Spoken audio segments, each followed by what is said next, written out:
Ra'iisul Wasaaraha Xukuumadda Federaalka Soomaaliya Mudane Xamse Cabdi Barre ayaa maanta daafray qorshaha qaran ee kaalinta haweenka ay ku leeyihiin sugidda amniga iyo xasiloonida dalka maadaama ay lafdhabar u yihiin bulshada Soomaaliyeed. Ilaahay bay ka soo horjeedaan masaajidka kii ku tukanayay dilayaan gabadha Soomaaliyeed bay dilayaan canuga Soomaaliyeed bay dilayaan dawladnimaday hor taagan yihiin noloshay hor taagan yihiin Soomaaliya inuu cadow haystay go'aan ku gaareen oo isa ahaato waa la soo diray ma aha wax oo u maleynaya iska soo baxay ma aha halku dhiga kulankaani oo ahaa haweenku waa hilka koowaad ee sugidda amniga ayaa ahaa mid lagu daafurayay qorshaha qaran ee kaalinta haweenka ee sugidda amniga dalka oo ay soo diyaarisay wasaaradda haweenka iyo horumarinta xuquuqul insaanka aniga iyo ayagaba ku jira inaan fursad dambe haweenku siinin waxaan ku faraxsanahay madaxweynaha jamhuuriyadda federaalka Soomaaliya Professor Xasan Sheekh Maxamuud iyo hadalkaaga inaan ka dhabayno haddaan nahay haweenka Soomaaliyeed amni iyo arrimaha bini'aadanimo haddii Allah uu dalo ogolaado gudoomiye ku-xigeenka koowaad ee golaha shacabka xubno ka tirsan golayaasha dawladda gudoomiyaha gobolka Banaadir taliyaha ciidanka booliiska ururka haweenka qaranka iyo kan gobolka Banaadir haweenka ku jira ciidamada qalabka sida iyo marti sharaf kale ayaa ku sugnaa madasha lagu soo bandhigayay qorshahan laakiin waxaynu qayb ka ahayn in dhibaatooyinkii ahaa asay aan qaadnay awlaadiineenna aan weynay ilaa iyo haddana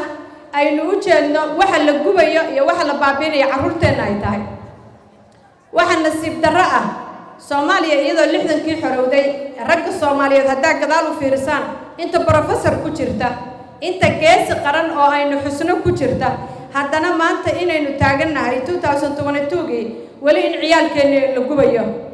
waxa aan la hadlayna waa hooyooyinka Soomaaliyeed waa gabdhaha dharka maanta quruxda badan sida laakiin waxaan leeyahay maadaama ragga 30 sano aynu xiran waayeen gabdhaha ma is xirayn karnaa inaga oo gabdhaha ilmaheena la gubayo iyo asayda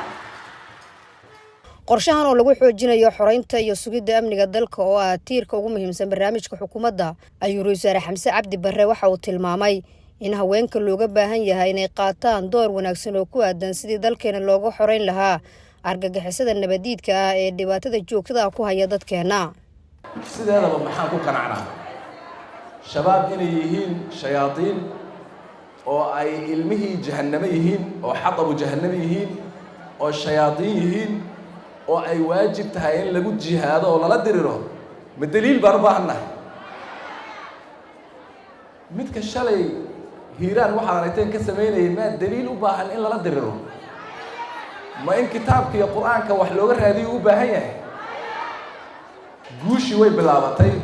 guushu inay bilaabatayna waxaan ka garan meeshaan ka soo galayay raadadkii guusha ku yaallay gabdho Soomaaliyeed oo buskidkii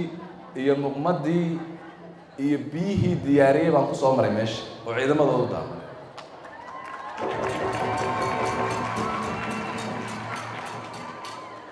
waxaan hubaa inay bilaabatay mar hadday gabdhaha Soomaaliyeed bilaabaan waa bilaabatay guushii iyo in laga adkaado cadowga waa bilaabatay meel aan dib ugu laabanno mana ka laabanayno waa in la iska celiyo Ra'iisul Wasaaraha Xukuumadda Federaalka Soomaaliya Mudane Xamse Cabdi Barre ayaa xusay in dawladda Soomaaliya ay u jeesatay dagaal dalka looga xoreynayo kuwa nabadda iyo dawladnimada u diidan dalkeena tacsina u diray shacabkii Soomaaliyeed ee argagixisada ku xasuuqeen gobolka Hiiraan iyo si la mid ah dhibaatooyinka ay ka geysteen gobolka Galgaduud guud ahaan dadka Soomaaliyeed ee ay nimankan dhibaatada ku hayaan gaar ahaan ilmihii iyo hooyooyinkii iyo walaalihii ay ku xasuuqeen gobolka Hiiraan iyo meelo ka mid ah Galgaduud waxaan leeyahay inta dhimatay waa shuhado Allahu naxariisto inta dhimatay dhaawacana Allahu booga dhayo waxaan laakiin ugu hambalyeynaya sida ay uga jawaabeen oo ilaa hadda ay uga jawaabayaan shacabka Soomaaliyeed beelaha Soomaaliyeed wiilasha Soomaaliyeed iyo gabdhaha Soomaaliyeed ayaga oo kaashanaya oo runtii weheshanaya qaybaha kala duwan ee xoogga dalka Soomaaliyeed waxaan leeyahay waad mahadsantihiin jawaabaha ay bixinayaan iyo sida ay soo celinayaan runtii way ku mahadsan yihiin xukuumadda iyo dawladdu way garab taagan tahay jawaabaheedana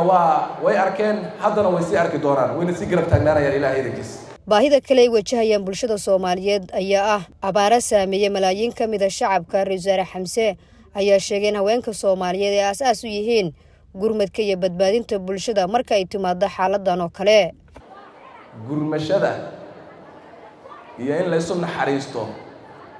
iyo in wax la siiyo iyo in darisku isa saacido waxa asal u ah gabadha Soomaaliyeed. sidaa darteed dadka Soomaaliyeed naxariis bay u baahan yihiin inay isu naxariistaan. naxariiska santarkeeda iyo meesha ay fadhidana waa gabadha Soomaaliyeed. waxaa la rabaa gabadha Soomaaliyeed maanta naxariistii lagu yaqiinay ay shacabkeeda iyo walaalaheed u naxariisan jirtay maanta laga rabaa. maanta gabdhaha Soomaaliyeed aan ka rabaa in ay dadkooda u gurmadaan oo ay cunto gaarsiiyaan iyo biyo ayaa laga rabaa. Nasra Bashiir Cali, warbaahinta qaranka magaalada Muqdisho.